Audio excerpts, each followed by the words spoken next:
زیدار ډېره ښکلې چاربیته دې ویله. دا چاربیته داسې په دې ځمکه باندې احمدین طالب هم چاربیته لیکلې وه چې نه به ژوندی یم نه به بیا هغه ګلرنګ راشي او نه به بېیاره خوب د غمه په پلنګ راشي.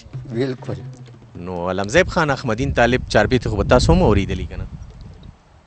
اورېدلي خو مې ډېرې دي او خوند هم ترې ډېر اخیستی دی. ډېر تاریخي شخصیت و او د هغه د پښتو د موسیقۍ او د هغې د شعر و شاعرۍ او د اواز په دغه باندې چې کوم عبور و زما یقین دی ډېر خلک د هغې کوشش کوي چې د هغې کاپي وکړي د هغې مثال وکړي.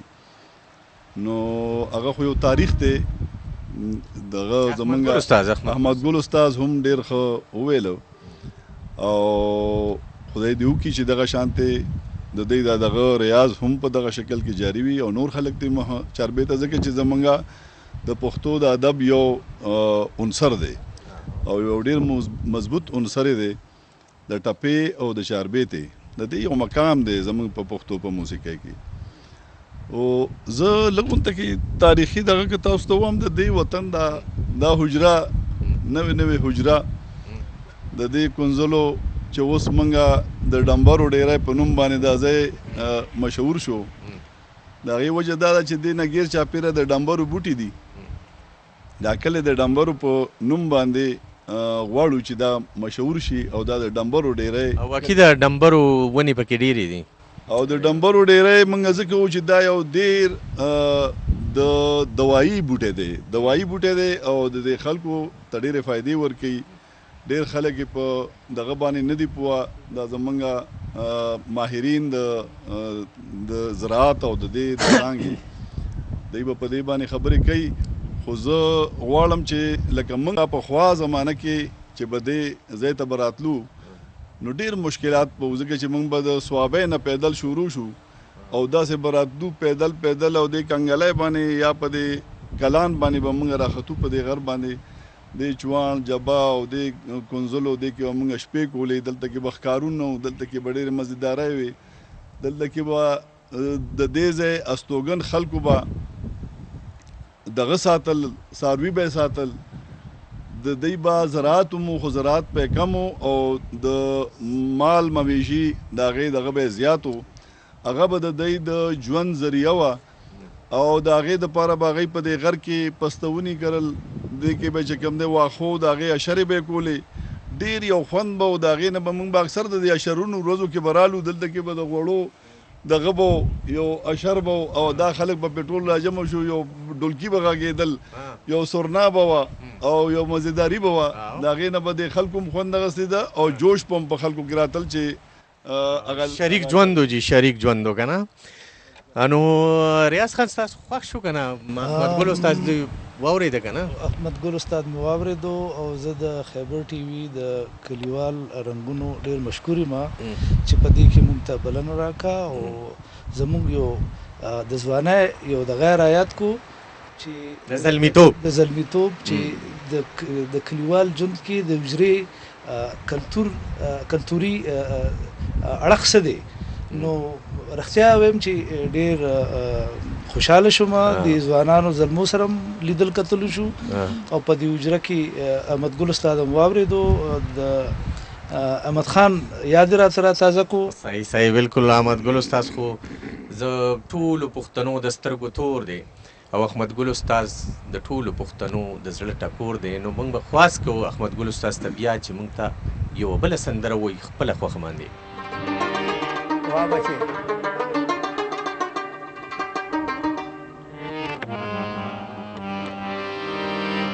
ته چې سترګې توروې ما به ملنګ کې چې په رومالې پاکوې زلفې به زنګ کې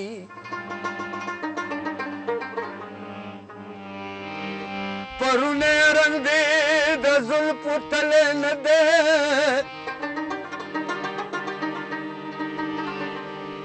تلا نور والا تیار د ګلو رنګ کې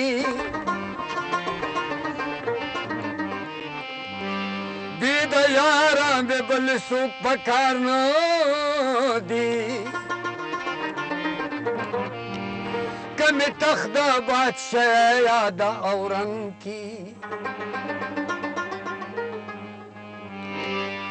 न्याज़िद प दुनिया निश्ता दे रहमाना दे असरी कचकूल दिवाला सबनंग की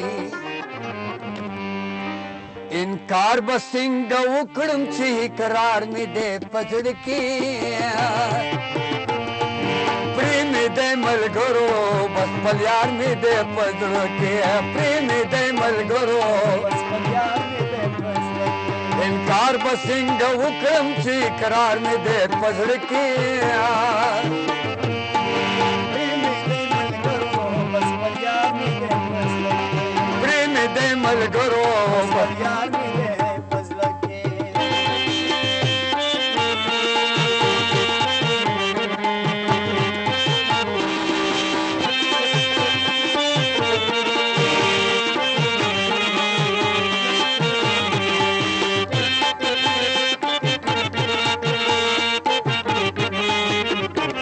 ओ बस सजाई घोड़े चिंदिस देरा लराना Çiniz diralarana şey Bas vazay gure çiniz diralarana şey Bas vazay gure çiniz diralarana şey Zulme pavut seve surangar me de pazar ke Prem de malgaro bas paryar me de इनकार बसिंग उकरम ची करार में दे पजड़ के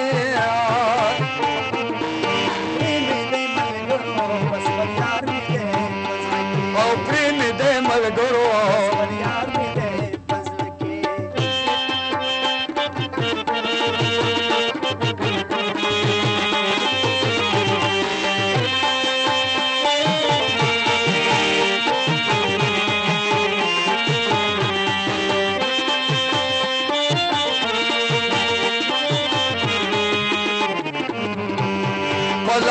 मखलरी का अशना दाने अरमान दे पलऊ दम खलरी का अशना दाने अरमान दे दम खलरी का अशना दाने अरमान दे पलऊ दम खलरी का अशना दाने अरमान दे ए खुलिस्ताद खुली मखदीदार में दे पजड़ के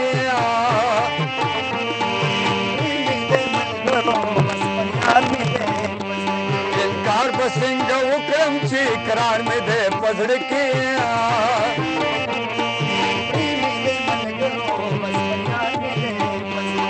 प्रेम दे मलगरो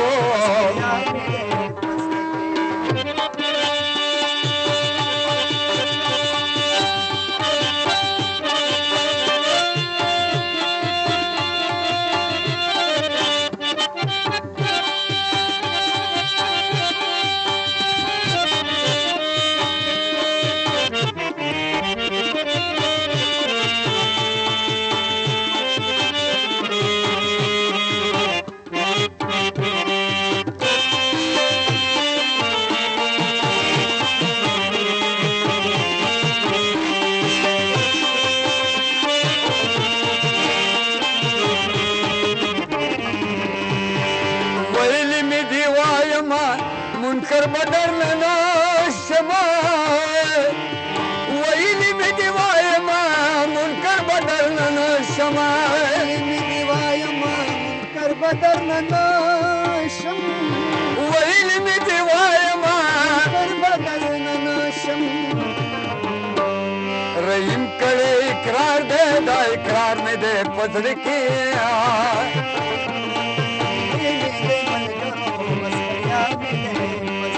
इनकार बसिंग उकरम ची करार में दे पजड़ के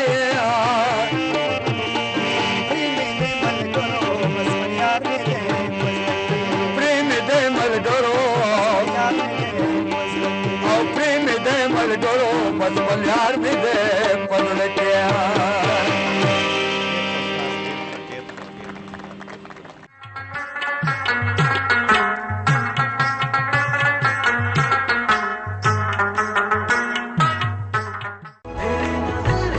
वारिद प्रीपेड, बात बढ़ाए साथ।